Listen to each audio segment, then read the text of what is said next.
But one of the things, most people, the reason they hate late season elk hunting is they haven't figured out how to stay warm. Yep. Because if it's an all day glassing affair, and we can get into all that, but if you don't have ways to stay warm, if you haven't thought this through and have the right clothing, right, you're going to have to carry a little more than you do in September. You know, the clothing you need to stay warm, the extra socks you need, it's going to be a little more bulk, a little more weight, but it's going to allow you to stay there all day. So, Yep. And that's my biggest issue is I can hike and stay warm. mhm. And so people give me a hard time when they hunt with me all the time. Corey does not sit still. And it's because I get cold. Yeah. Like I've got 20 minutes, and even if it's literally in the 50s, I Wow. still get cold if I sit. And so I want to get up and keep moving that, and, just being impatient. But Hmm. when we hunted Montana this year, I hunted a little later. It was still archery season, but it was first week of October. And we Yeah. had a couple days where it didn't snow, but it was cold and windy, Hmm. and just my regular layering system wasn't enough. And fortunately, I was hunting with Bryce at Peaks, and Uh-huh. was able to test out something new that they're working on, and it was a high loft, and Oh, I cool. packed it with me, and it worked really good. But Huh. yeah, that late season hunting, that's really because you can't just hike around. You start hiking around all day late season hunting, you're going to bump the elk out of their bedding areas, and they aren't going to come out in the same place. So you are kind of locked in. If you want Yeah. to be successful, you've got to be able to stay warm and stay stationary. Yeah. It there's a lot to that. Now, for staying warm, whether it's your feet, your hands, your body, most of it is moisture management.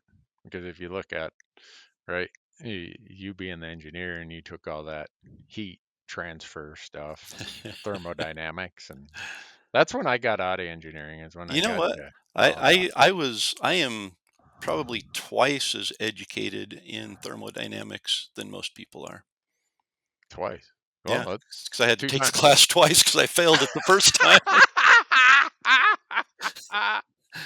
Uh, Well, anyhow, you know that when a surface is evaporating, or when there's evaporation happening on a surface, the temperature loss is 5 to greater. 8x. Yep. Yeah, so it's I all think about. that's man, it's been way too long, but I think that's the latent heat of fusion that Mm, occurs okay. when there's a Mm, change in the properties in the state of the moisture. And so yeah, it takes okay. more energy, which pulls that energy from you. Mhm. Right. So anyhow, uh, late season hunting is for elk is very much in some respects like the post rut that we talked about in the last episode. But if you can stay warm, it's easier than post rut. But what you run into is a lot of people just can't, they haven't figured out a way to quote unquote tough it out to, you know, by the time you hike, say you hike 2 miles in the dark from the truck, from the trailhead, you're pretty lathered up when you get up there. So your glassing knob, well, good luck staying warm when it's 15 degrees, the wind's blowing 15 miles an hour, and you're wet. Yeah. Your feet are probably damp. Your body's probably damp.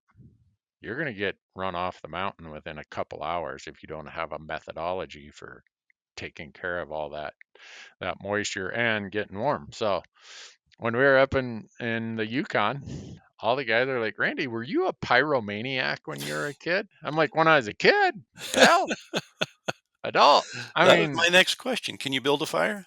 absolutely. I built a fire every day in the Yukon, and everybody was like, oh boy, this is nice. Well, we were glassing. We'd climb these mountains and you can glass forever, and you're looking for caribou migrating. It was so much like late season elk hunting. And they commented, they're like, "Do you ever not build a fire when you stop and glass?" And I didn't really have to think about that. I'm like, "No, if I'm going to be here for more than a half hour, there's going to be a little fire going."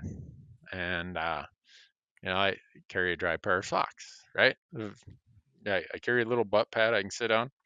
And when I get up on that mountain, I'm swapping socks. And once I get that little fire going, I'm drying out the pair that got wet that morning. I'm using a dry pair. And when that other pair finally dries out, they go in my pack. and I'll leave my boots open, and you'll see steam coming out of them on the cold days. I want that moisture out of my boots, and I have a removable liner that I pull that out. Sometimes I stuff it in my coat, and I just cook the moisture out of my foot liner, and my feet don't get cold. So, you know, that combined with some gaiters, your feet should stay warm. And then I usually have some down insulation layer. Sometimes I carry an extra shirt that I'll swap out and put a dry shirt on. Depends on how cold it is or how active I'm going to be. But yeah, between a fire and just planning how to get that moisture off your skin, you should be able to stay there all day.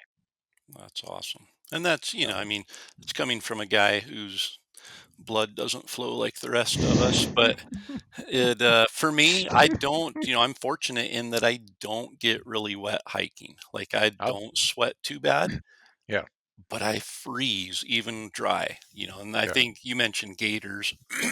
Mhm. Gators have been a huge I've noticed more in late season than any time. Oh, Obviously, yeah. if there's snow, you're walking through that, it keeps your pants dry, which keeps your Mhm. socks dry and all that. But the retention of Yep. heat in the lower half of your leg certainly Yeah. helps keep your feet warmer and helps that Oh, blood circulate better through your feet and not slow down there. yeah. The other thing that's helped in the last 3 or 4 years, pretty much all the companies have come out with a really good hunting pant that they have vents on the sides.